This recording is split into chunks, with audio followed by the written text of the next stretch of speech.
suficiencia de las Escrituras. La suficiencia de las Escrituras. ¿Qué quiere decir la suficiencia de las Escrituras? Que las Sagradas Escrituras es la autoridad más alta y final para la vida de práctica y de fe del creyente. Que las Sagradas Escrituras es la autoridad más alta y final para la vida de fe y de práctica del creyente. Con esto no queremos decir que el creyente no puede mirar a otras fuentes de autoridad, otras fuentes de ayuda. Por ejemplo, los padres son una fuente de autoridad, nuestros padres, ¿verdad? Pero no es la fuente máxima de autoridad. Los pastores son una fuente de autoridad, pero no es la fuente máxima de autoridad, ¿verdad?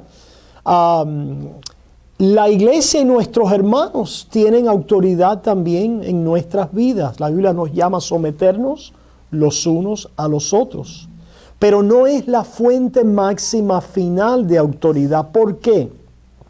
Porque como hemos comenzado a ver y vamos a continuar, la Biblia, las Sagradas Escrituras, la revelación de la palabra de Dios es la revelación de origen divino e infalible, ¿verdad? De verdad y de autoridad en nuestras vidas. No hay ninguna otra fuente infalible, sin error, de una manera fidedigna que podamos decir esto es 100% la palabra inspirada de Dios.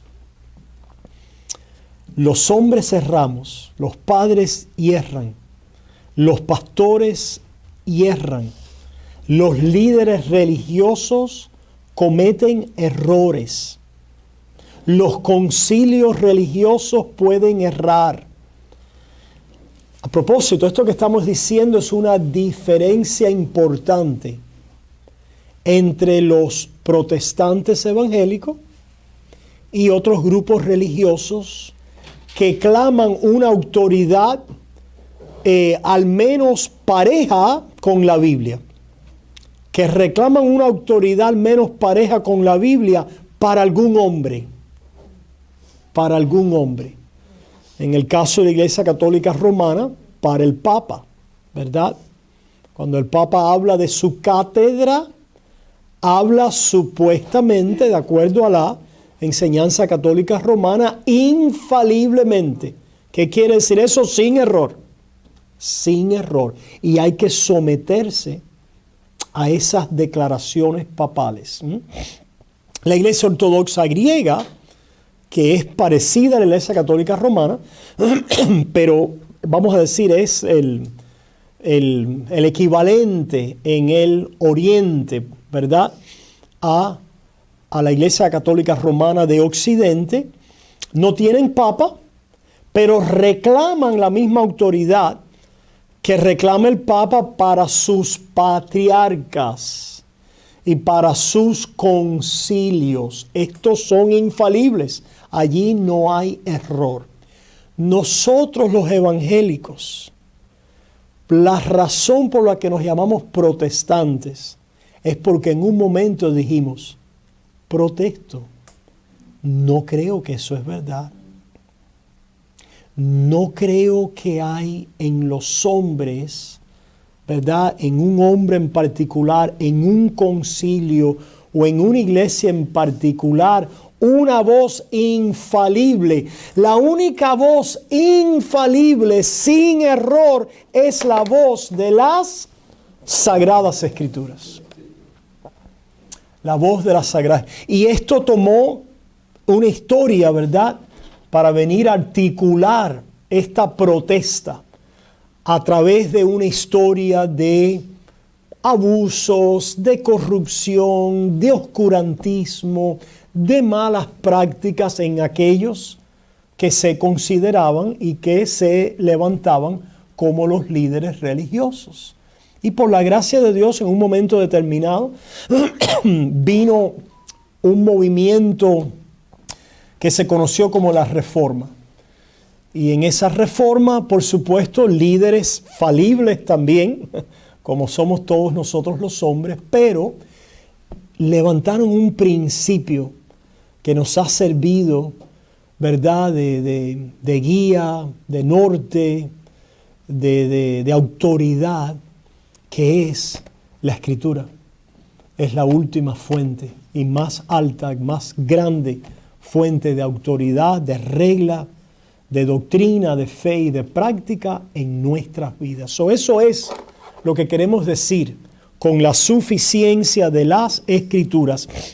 Y en este pasaje final de Primera de Pedro 1, tenemos un pasaje que nos hace ese argumento.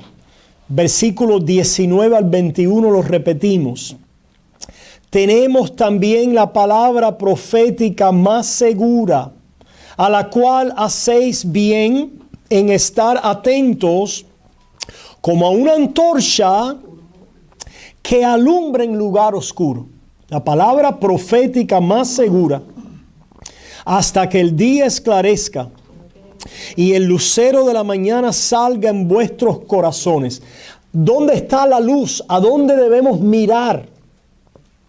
¿Dónde? Fíjense la imagen, fíjense la ilustración o la metáfora que utiliza aquí este versículo. Como una antorcha. Sí, es segunda de Pedro 1, 19. 1:19. Tenemos también la palabra profética más segura, a la cual hacéis bien en estar atentos como a una antorcha que alumbra en lugar oscuro. Una antorcha que alumbra en lugar oscuro. Es la luz de la palabra de Dios. Y es la palabra profética. La palabra profética que ha quedado escriturada. El versículo 20 nos añade, entendiendo primero esto, que ninguna profecía de la Escritura es de interpretación privada. Se fijan, hermanos, Dios ha querido, y la forma en que Dios ha obrado a lo largo de la historia, es que Él ha hablado su mensaje a través de sus profetas. Y lo pudiera haber dejado ahí. Lo pudiera haber dejado ahí. En otras palabras, pudiéramos haber tenido una religión oral, de una transmisión oral, como muchas culturas antiguas tienen, ¿verdad? Hay culturas, hay comunidades que tenían una transmisión de su sabiduría, etcétera, de su religión, de una manera oral. Pero Dios no quiso en su plan dejarlo oral, sino los profetas hablaron lo que Dios estaba haciendo, y no solo hablaron, sino que escribieron. Dios estaba interesado en dejar un registro escrito de su palabra profética. Un registro escrito de su palabra profética, para que ese registro escrito pudiera ser la palabra profética más segura.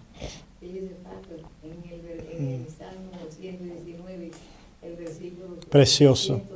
Sí. Así mismo.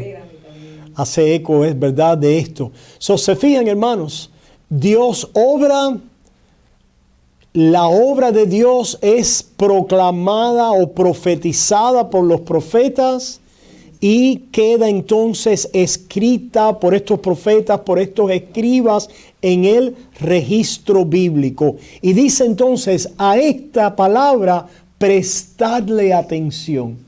La palabra profética más segura. Es profética, por supuesto aquí está haciendo reverencia al testimonio de las Escrituras, con referencia, decíamos la semana pasada, a su culminación o cumplimiento final en Cristo Jesús. ¿Por qué el adjetivo profético o profética? Oímos mucho, es un ministerio profético, un pastor profético, qué sé yo, oímos cosas así, ¿verdad? Que a veces son media descabelladas y mal aplicadas. Profético quiere decir aquello que está apuntando, alumbrando, ¿verdad? Y preparando el camino a Jesús. La palabra tiene un sentido profético. ¿Por qué? La palabra del Antiguo Testamento y el resto de las Escrituras tiene un sentido profético. ¿Por qué? Porque apunta, porque señala, porque revela a Cristo Jesús. A Cristo Jesús. Esta es la manera en que de una manera bíblica podemos hablar del sentido profético de las Escrituras. Se habla de un sentido literal, el sentido gramatical, se puede hablar del sentido histórico, pero no se nos puede olvidar que tanto en la narrativa, en la historia, en la gramática, en la literatura, en los diferentes escritos de las Sagradas Escrituras, hay un sentido profético. Y este sentido profético no es un misterio que ahora nosotros no podamos tener acceso. Y tenga que venir un ungido, un iluminado, o un catedrático, o una autoridad a decirnos, ¿verdad? O revelarnos el misterio. La palabra de Dios lo hace. Ella lo revela. Es la palabra profética entonces más segura, porque ella testifica de Cristo Jesús. El mismo Jesús dice eso ahí en Juan. No sé si le cité este pasaje. En Juan capítulo 5, ¿recuerdan? En Juan 5 el Señor le dice a los fariseos que eran personas de las Escrituras. Siempre con las Escrituras, siempre estudiando las Escrituras. Y el Señor le dice en el versículo 39 de Juan 5, escudriñad las Escrituras porque a vosotros os parece que en ella tenéis la vida eterna y ellas son las que dan testimonio de mí. Ellas son las que dan testimonio de mí. Y no queréis venir a mí para que tengáis vida.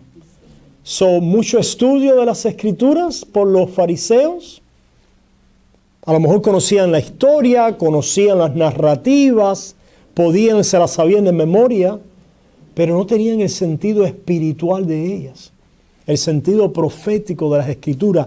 No tenían a través de las Escrituras el testimonio de Cristo para vida eterna. Se les pasó, se les fue el tren. No querían venir a Él. Se fijan, hermanos, que alguien puede tener los escritos y no tener al Señor. Y perder el sentido. Porque ciertamente la Escritura es inspirada por Dios, pero el Espíritu Santo tiene que hacer una obra en nuestros corazones. Por eso dice, hasta que el lucero, como dice allá en 2 de Pedro, dice, hasta que esta antorcha que alumbra el lugar oscuro, hasta que el día esclarezca y el lucero de la mañana salga en vuestros corazones. Lo que vemos en este versículo es una metáfora llena de luz. Porque lo que hace el Espíritu Santo es que ilumina la palabra de Dios en nuestros corazones. El Espíritu Santo ilumina. La palabra es la palabra de Dios, es la verdad de Dios. Ahí está. Pero nosotros tenemos un problema. Que nosotros tenemos un corazón y una mente oscurecida, entenebrecida por nuestro pecado, por nuestra corrupción moral y espiritual. Por lo tanto, en nuestro estado natural, oímos la palabra, la leemos, pero la rechazamos. Hasta que el Señor ilumina.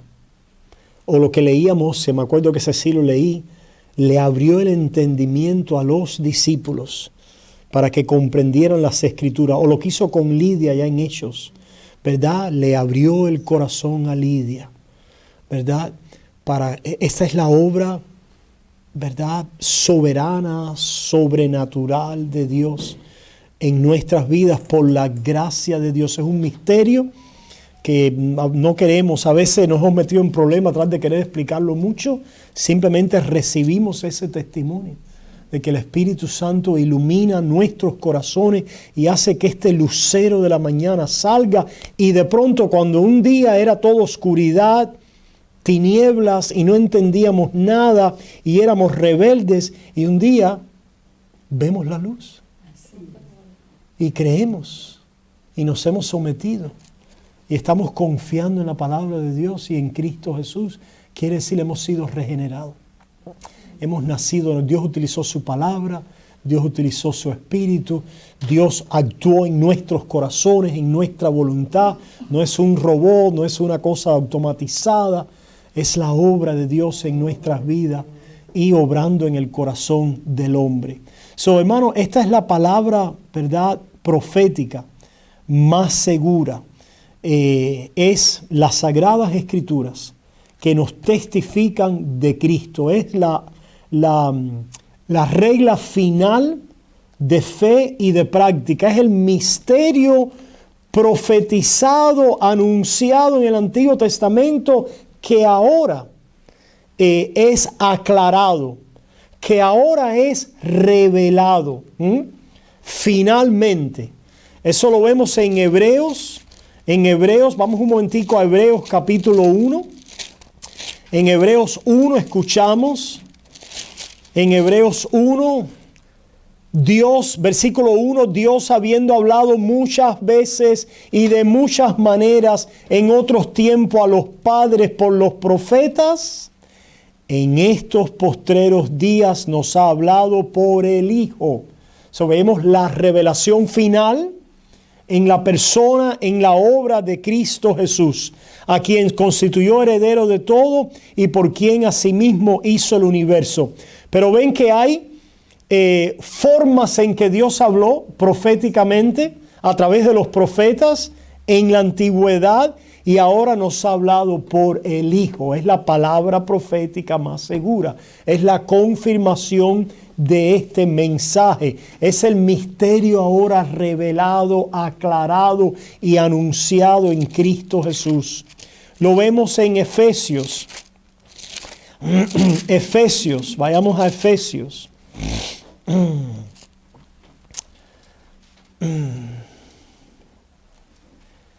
En Efesios dice, hablando de la redención en Cristo Jesús, de la palabra, la gloria de su gracia, capítulo 1. Vamos a tomarlo en el versículo 7. Dice, en quien tenemos redención por su sangre, el perdón de pecados, según las riquezas de su gracia, que hizo sobreabundar para con nosotros en toda sabiduría e inteligencia. Esa sabiduría e inteligencia no es nuestra.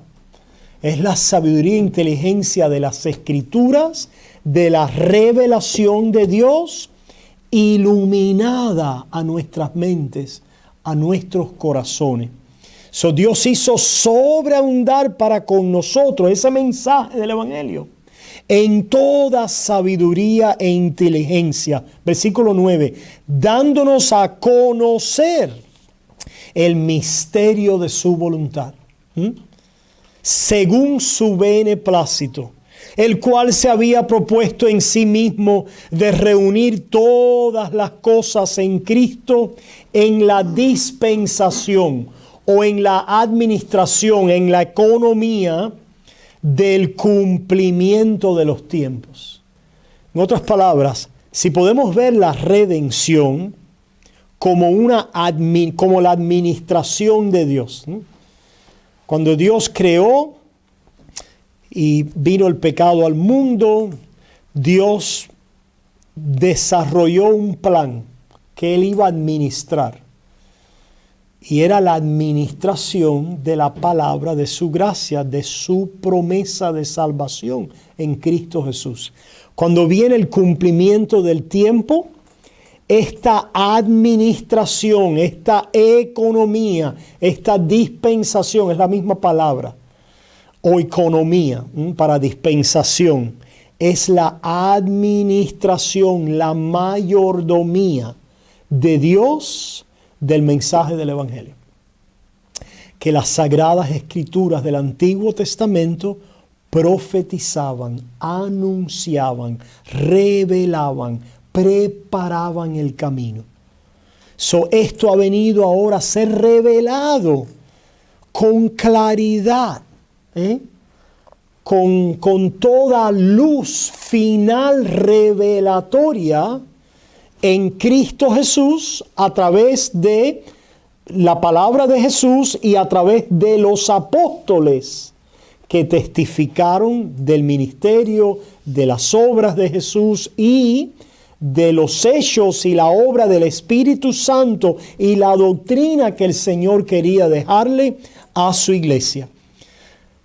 Esta es la dispensación del cumplimiento de los tiempos, así las que están en los cielos como las que están en la tierra. En otras palabras, nos está hablando de esta reconciliación final de todas las cosas.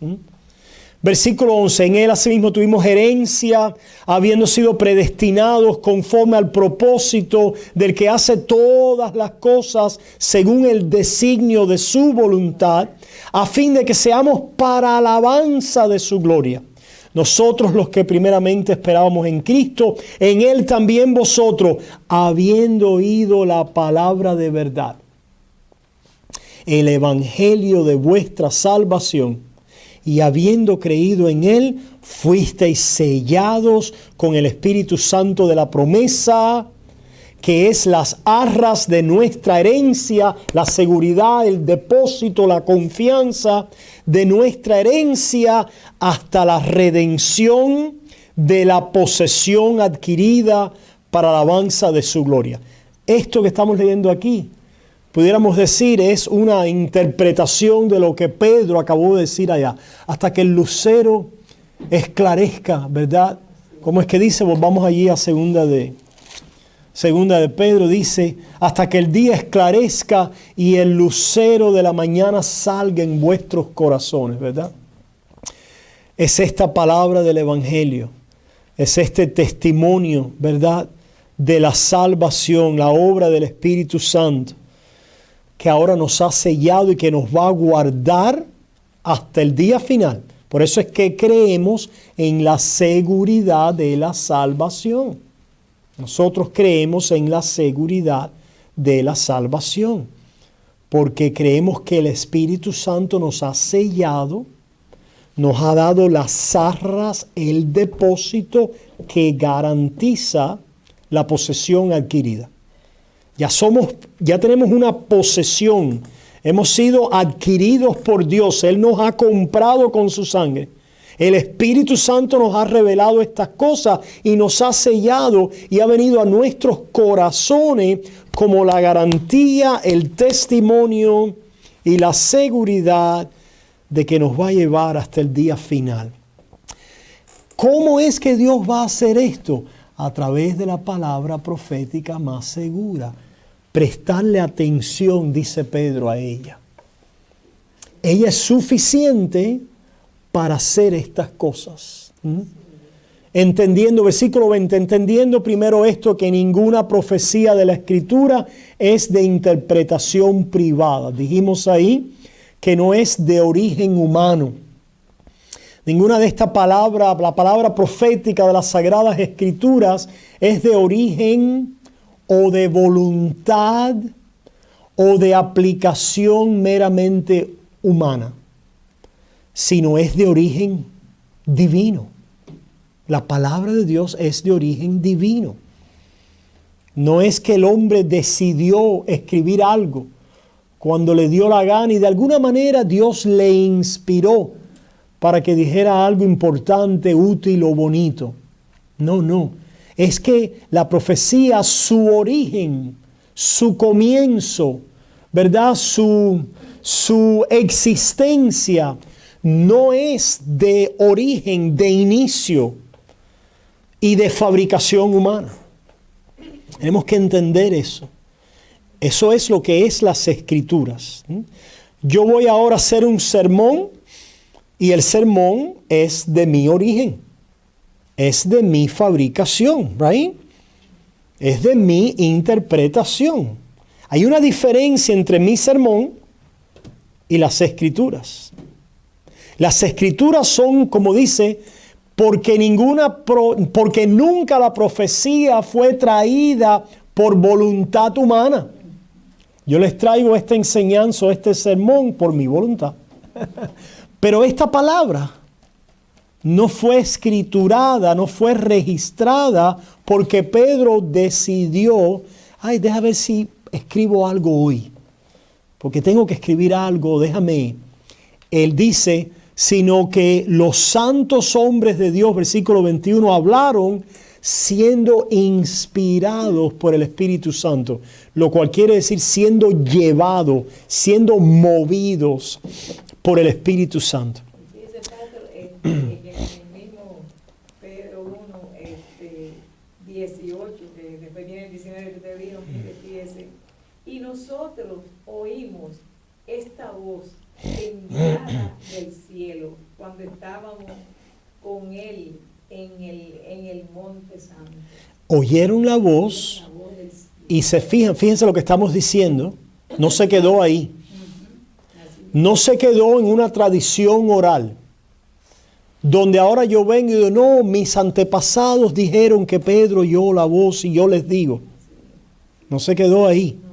¿Qué hizo? Dios dio otro paso. ¿Cuál es el paso que dio? En el 19, dice,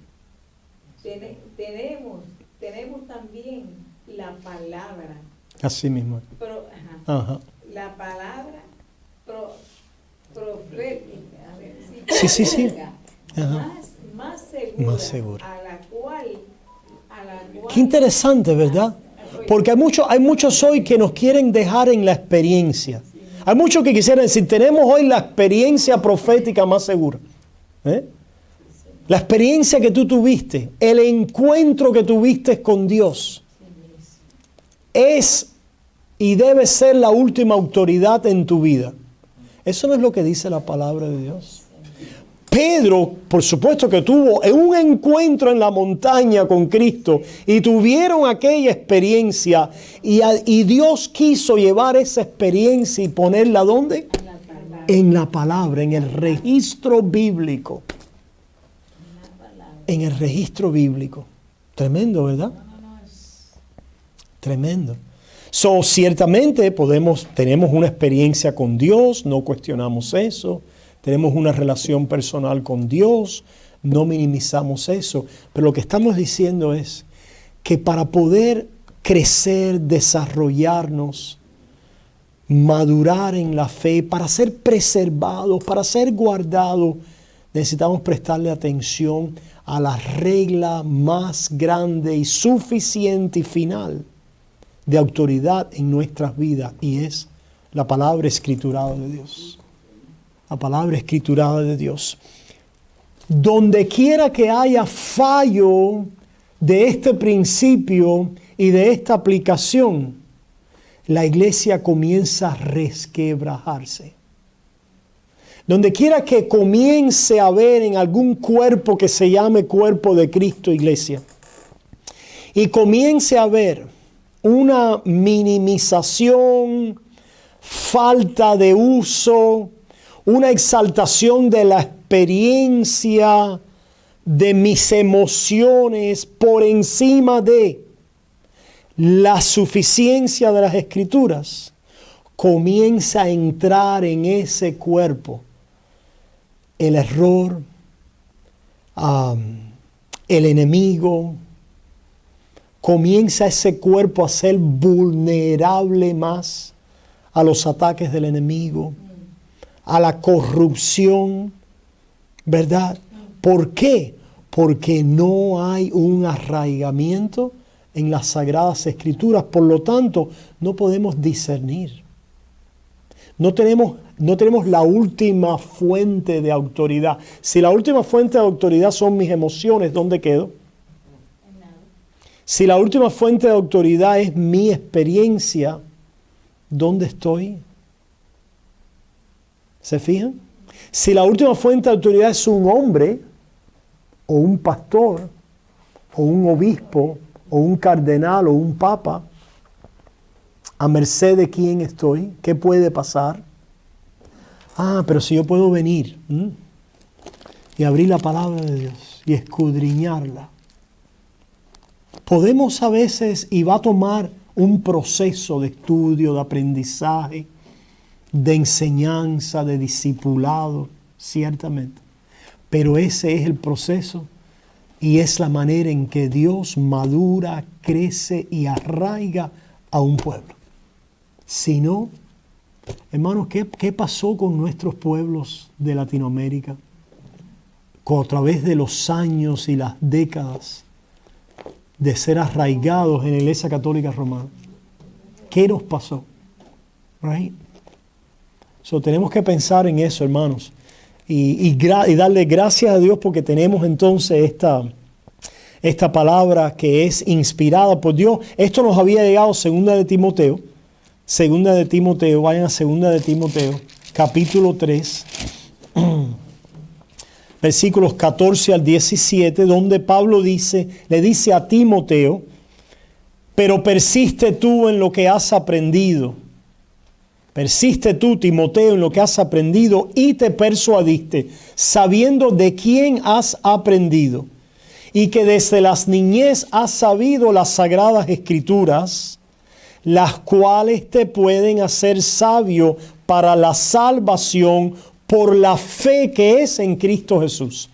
Toda la escritura es inspirada por Dios y útil para enseñar, para redarguir, para corregir, para instruir en justicia, a fin de que el hombre de Dios sea perfecto, enteramente preparado para toda buena obra.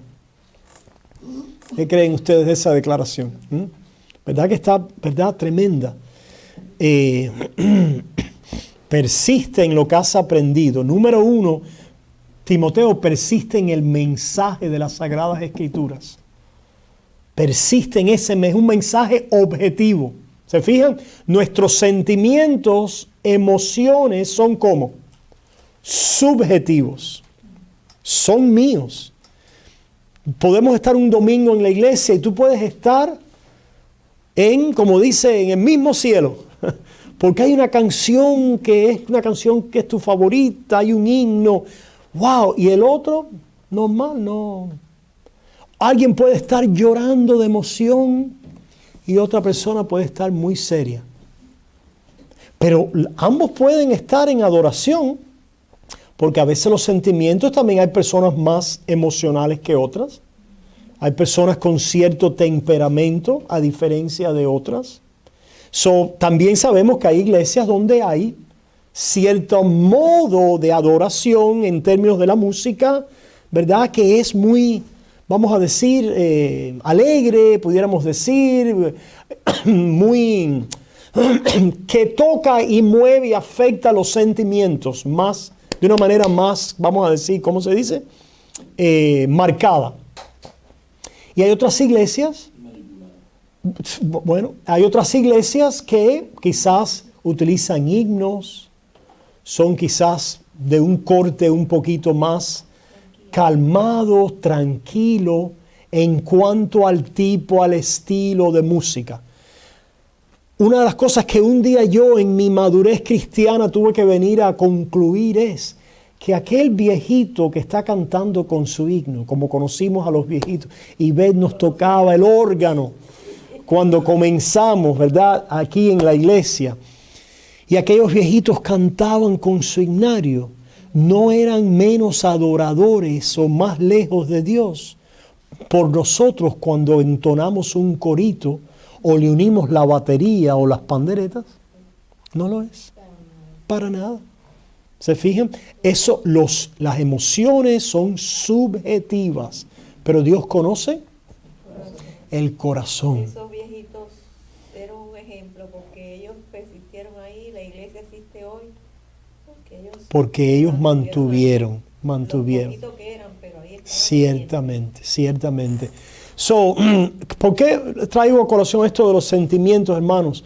Los sentimientos es un ejemplo pero puede ser la experiencia de alguien. De pronto yo tengo una experiencia particular y te digo, tú tienes que tener esta misma experiencia. Bueno, pero sí, tú tienes que llorar igual que yo, o tú tienes que temblar igual que yo, o tú tienes que poner la voz igual que yo. ¿Pero por qué? Ahora, todos nosotros tenemos una experiencia que es igual, que es la fe en Cristo Jesús y es el fruto del Espíritu. ¿Cuál es la experiencia del creyente? Yo no estoy invalidando ninguna experiencia subjetiva que usted pueda sentir. Pero lo que revela la Biblia es que las Sagradas Escrituras son útiles para ser sabio para salvación, dice. Hay una experiencia aquí que es universal. Timoteo, persiste en lo que has aprendido y de quién has aprendido, porque las Escrituras te pueden hacer sabio para la salvación por la fe que es en Cristo Jesús. Número uno, hay una experiencia universal que las Escrituras producen. ¿Cuál es? La fe en Cristo Jesús. La fe viene por el oír y el oír por la palabra de Dios. Esa es una experiencia. La fe es una experiencia universal del creyente porque está atada y conectada ¿a qué? A las Sagradas Escrituras, a la obra del Espíritu Santo en mi vida. ¿Cuál es otra experiencia universal del creyente conectada a las Escrituras? Sigan leyéndolo ahí. Es útil para enseñar. El conocimiento de la palabra debe ser una experiencia universal del creyente. Para enseñar. ¿Enseñar qué? El conocimiento de Dios, el conocimiento de Cristo, la doctrina de los apóstoles. Esto es una experiencia universal de todo creyente porque está conectada al testimonio objetivo de las Sagradas Escrituras. Sigue diciendo para redarguir. ¿Qué cosa es redarguir? Es cuando somos ¿qué? Confrontados. Somos, en otras palabras, recibimos una convicción. Somos persuadidos de algo. Es lo que creo que la palabra aquí quiere decir. Redarguir. Es como cuando la palabra de Dios es predicada, el Espíritu Santo nos está, ¿cómo se dice en español? Redarguyendo. Redarguyendo.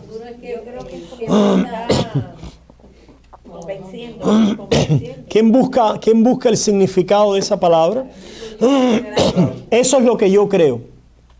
Si vamos al original, vamos a ir al griego, vamos al original en esta palabra.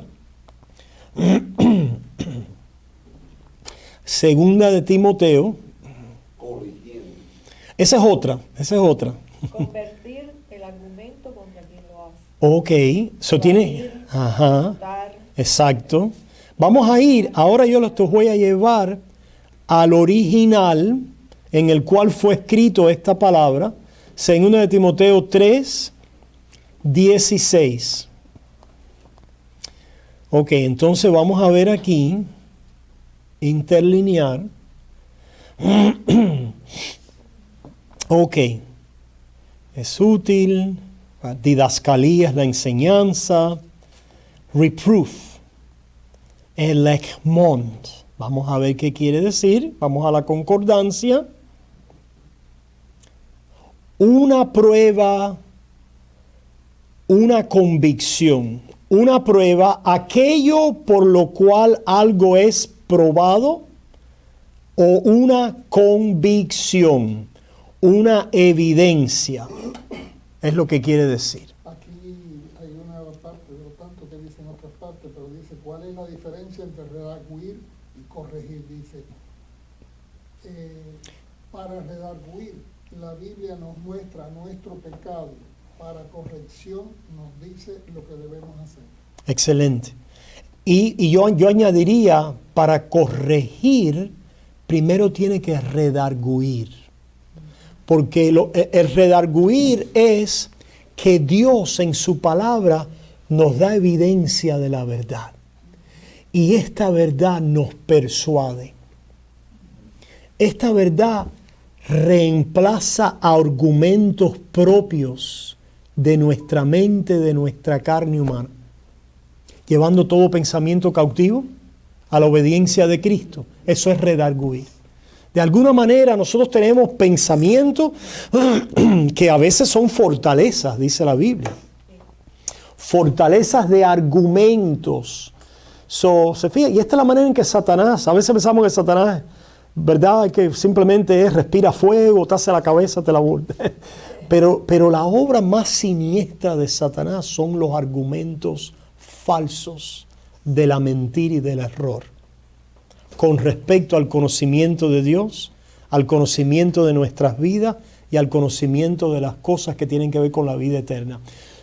Lo que Dios va a hacer para llevarnos a madurez cristiana, a crecimiento, a arraigamiento en la fe, es comenzar a reemplazar esos argumentos, redarguyéndonos con la verdad.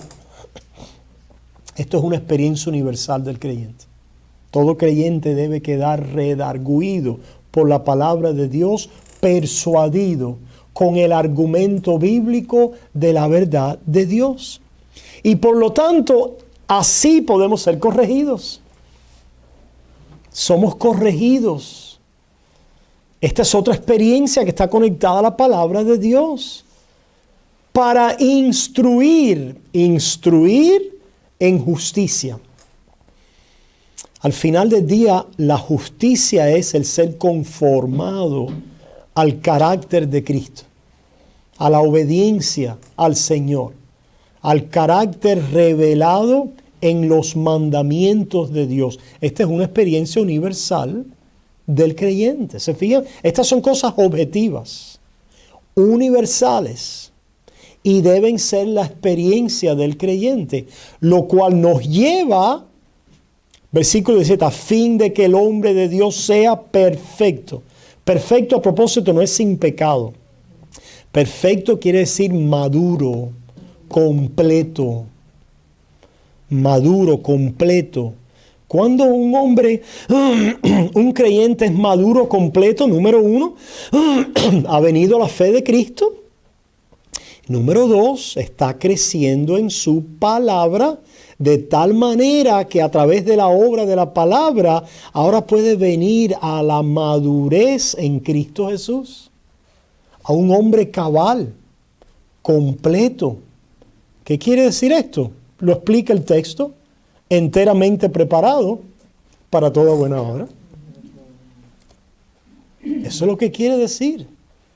Enteramente preparado para toda buena obra. Podemos hacer aquí una correspondencia con el fruto del Espíritu. Recuerda cuando estudiamos en primera no en primera de Pedro, aquí en segunda de Pedro, al principio vimos el fruto del Espíritu. Las buenas obras del creyente proceden del fruto del Espíritu. El creyente ciertamente puede ser un nuevo creyente, puede ser un creyente inmaduro, y sabemos que el creyente inmaduro es aquel que no ha quedado arraigado en la palabra de verdad. Es aquel, como dice Santiago, que se mece en dos vientos. Aquel que es inconstante. Es inconstante porque duda. Una vez más, aquí, cuando no hay enseñanza, la duda es, si yo dudo de lo que declaro, no se me da. Pero ¿de dónde hemos sacado semejante aplicación? La duda es del redargüimiento del Espíritu de la verdad de Dios. Si usted duda de lo que el Espíritu le está enseñando y redarguir, usted entonces va a quedar en dos aguas. ¿Hago la voluntad de Dios o no? ¿Quiero hacer esto o no? Y así de esa manera no puede quedar arraigado, maduro, preparado para la buena obra a la cual Dios le ha llamado. ¿Se fijan? Esta es la experiencia del creyente. Por eso yo digo, Cuando me hablan de la experiencia, yo, está bien, ok. Tú lloras, tú oras más alto, ok, perfecto, respetamos todas las cosas y sabemos que en nuestro culto de oración algunos se paran, otros se quedan sentados, algunos pueden venir al frente. Pero la pregunta es, ¿estás siendo renovado y transformado por el Espíritu Santo y preparado y capacitado para toda buena obra de justicia? Esa es la prueba objetiva de lo que Dios está haciendo en nuestras vidas. Pero ¿qué vemos hoy en la inmadurez del reporte evangélico y en su mayoría? Es porque yo sienta esto o aquello, es porque yo me mueva así, es porque yo tenga tales manifestaciones. Y ahí quedamos, ¿verdad?, atrapados de el infantilismo evangélico en el cual nos encontramos hoy, en la carnalidad evangélica en la cual nos encontramos hoy, ciertamente por estar desarraigado de esta palabra que es inspirada de Dios. Repetimos aquí, hermanos, que la palabra es inspirada por Dios. Dos cosas: los hombres son movidos, llevados por el Espíritu Santo. Segunda de Pedro, ¿verdad? 1, ese es ¿cuál es? 19. Segunda de Pedro 1. Es decir, ponga esas dos cositas juntas. Segunda de Pedro 1:21. Los santos hombres de Dios hablaron siendo inspirados por el Espíritu Santo. Literalmente quiere decir movidos. Movidos por el Espíritu Santo. ¿Cómo es que son movidos? Le añades este texto. Toda la escritura es inspirada. Lo que quiere decir aquí es, y no sé cómo traducir esto en inglés, hay una palabra para esto que es all scripture is breathed by God. Es el aliento de Dios. Soplada por Dios. Eso es la inspiración que movió a los hombres de Dios. Dios sopló sus mismas palabras a esos hombres para que hablaran y para que escribieran. Y nos dejaran este registro de tal manera que pueda ser suficiente para nosotros poder ser completos, cabales y preparados para la obra de Dios. Finalmente, las Escrituras son suficientes. Suficientes para poder llevar a cabo todas las cosas que pertenecen a nuestra salvación. Las Escrituras lo son. ¿Por qué decimos esto, hermanos? Y pareciera que es algo tan claro para nosotros.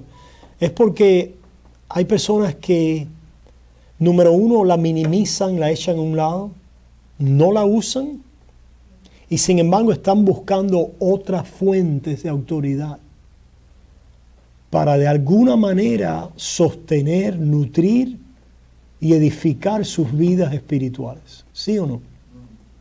Sí, tristemente. Pero volviendo a lo que decía Pedro, debemos prestarle atención a la palabra profética más segura. Y fíjate, resumí muchas cosas que quería decir. Tengo muchos textos, pero no quisiera tampoco sobreabrumarlos. ¿Alguna pregunta con lo que hemos visto hasta ahora? Y aquí vamos a concluir. ¿Alguna pregunta hasta ahora? A ver. ¿Alguna pregunta?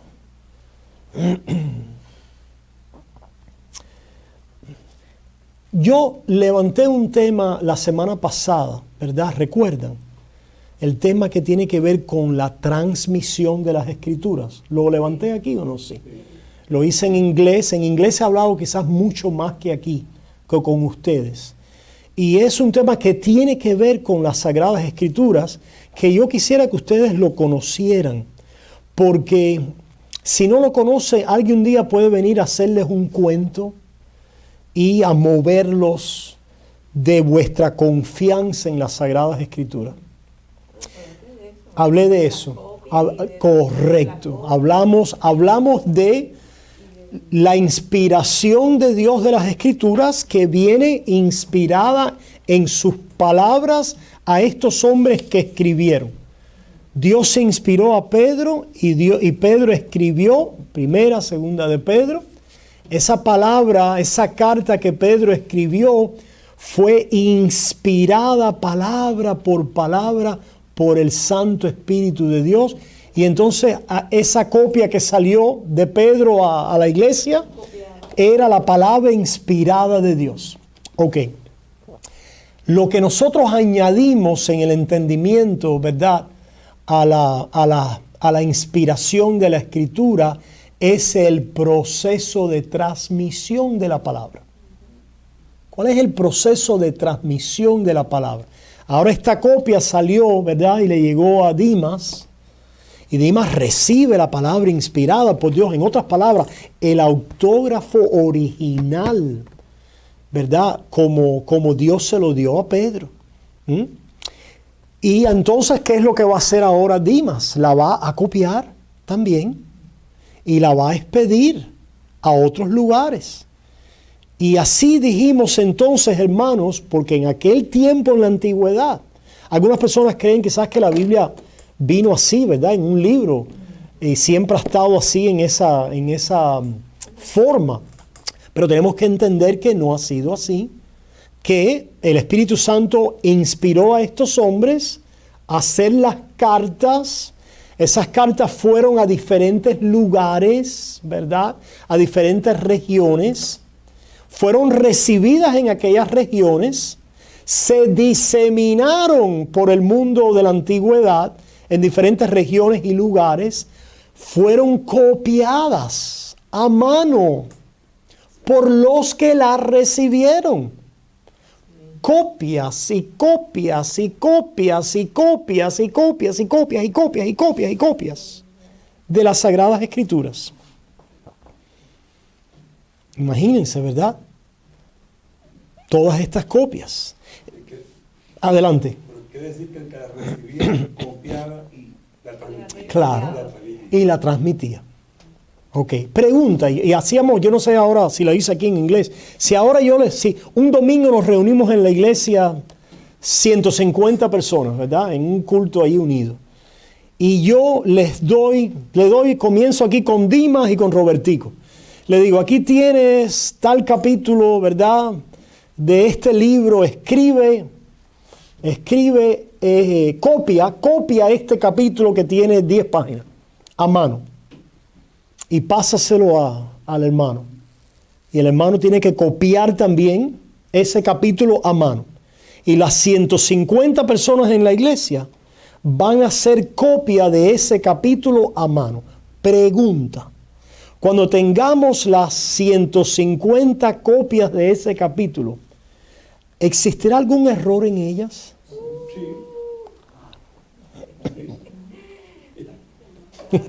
Claro que sí. Un puntico, el otro se saltó una palabra, el otro repitió la oración. Ahora pregunta. ¿Van a existir errores, pero el mensaje original está ahí presente, sí o no? ¿Y cómo podemos llegar a él? En otras palabras, a lo mejor yo, ¿verdad?, vamos a decir, a ver, ¿quién de los que estaban aquí no le gustaba la caligrafía en la escuela? ¿A quién no le gustaba? ¿Quién era malo en la caligrafía? Ojito, ¿tú eras malo en la caligrafía o eras bueno? No, creo que tengo una caligrafía. Ok, perfecto. Vamos a decir que Teófila en la caligrafía no era muy buena. Pero Mayra tiene mejor letra. Ajá. Y entonces, cuando cogemos la copia de Teófila, tiene 20 errores. Teófila, ninguna ofensa contigo, ¿verdad? Ok, pero podemos decir, bueno, ¿y cómo ahora llegamos a...? ¿Está el mensaje presente? Concluimos que sí, ¿cómo? ¿Cómo lo vamos a llegar al mensaje?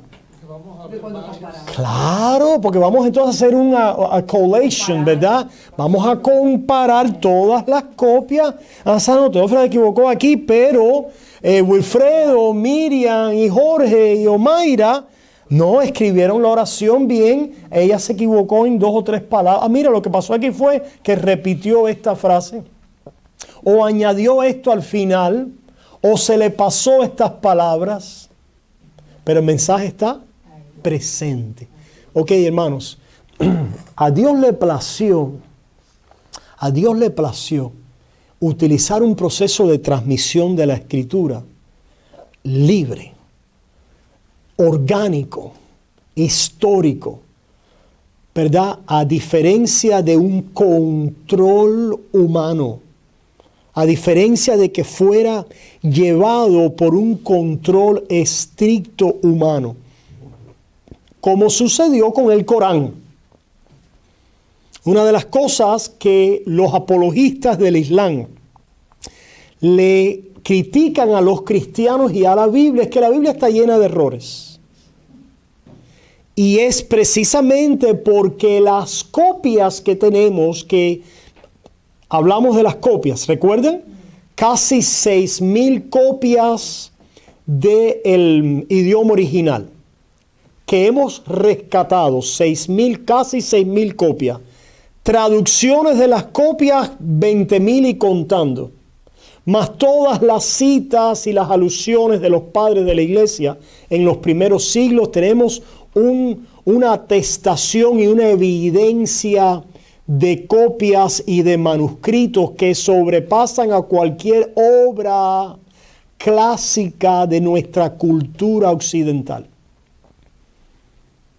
¿Verdad? Nuestra cultura occidental está basada a veces en documentos que tienen una docena de copias. Para un historiador, para la historia de César, la historia de Livy, la historia de alguna civilización antigua, para alguna literatura clásica, alguna obra filosofía de Aristóteles o de Platón, basada en docenas de copias en el mejor de los casos. La Biblia tiene miles y miles de atestación de copias. ¿Y por qué creo yo? A mí me gusta pensar, ¿verdad?, en estas cosas. ¿Por qué creo yo que Dios lo hizo de esta manera? Interesantemente, en la antigüedad, toda obra literaria que fuera a ser transmitida iba a sufrir de este mismo proceso. Pues los islamistas de las primeras generaciones se dieron cuenta de que esto estaba pasando con el Corán. Y llegó entonces a un califa, el califa Uthman, que dijo, no más. Aquí se acaba todo este tropelaje de copias. Y va a ser solamente las que nosotros autoricemos y las que nosotros controlemos. Y el Corán así fue controlado, ¿verdad? De una manera que solamente ese gobierno, esa casa, esa autoridad comenzó a universalizar los cambios que comenzaban a darse en todo proceso de transmisión manual.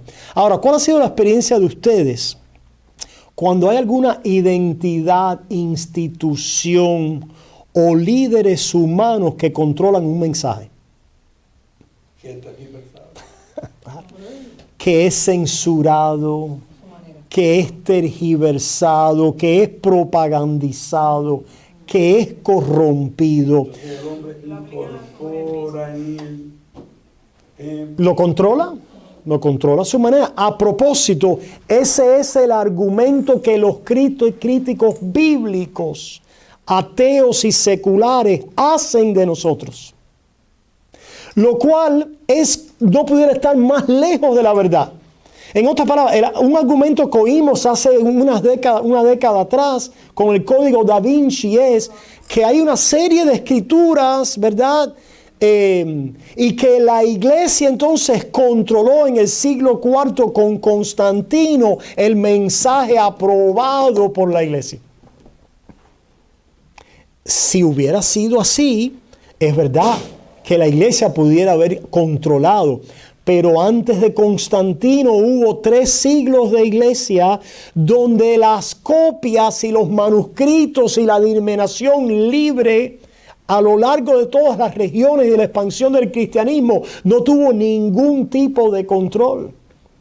Y a Dios le plació hacerlo así, para que el mensaje estuviera presente, libre, no controlado y no precisamente corrompido o censurado o cambiado por la falibilidad y la naturaleza, ¿verdad?, errante y pecaminosa del hombre. pero utilizó un proceso orgánico histórico, donde tenemos en toda la amplia evidencia de copias la palabra de Dios. Y me gusta poner esta ilustración porque C.S. Lewis, al hablar de este tema, dijo algo que en realidad para mí ha sido muy iluminativo. ¿Cómo se dice? Bueno, C.S. Lewis dijo lo siguiente, que Dios obra de una manera milagrosa, pero Dios obra de una manera milagrosa y después deja que su obra milagrosa entre en un proceso ordinario de la historia de la humanidad, y así hace su obra. Ejemplo, la concepción virginal milagrosa del Espíritu Santo llevó a un proceso ordinario de embarazo y de alumbramiento. ¿Sí o no? El pan del cielo que Dios milagrosamente produjo llevó a un proceso de digestión y de alimentación en el hombre. ¿Sí o no? El maná. El maná. El vino milagroso que Dios creó del agua intoxicaba y podía emborrachar. Y entonces Él dice, la inspiración divina y milagrosa del Espíritu Santo llevó su palabra a lo largo de la historia en un proceso donde, ¿verdad?, entraron los errores de los copistas, pero que no afectaron para nada el mensaje de las Escrituras, porque allí está presente y garantizó que ese mensaje fuera preservado a través de la historia. ¿Qué creen ustedes? Les doy la última palabra. Preguntas. Preguntas o comentarios que quieran añadir. El primer comentario que me viene sería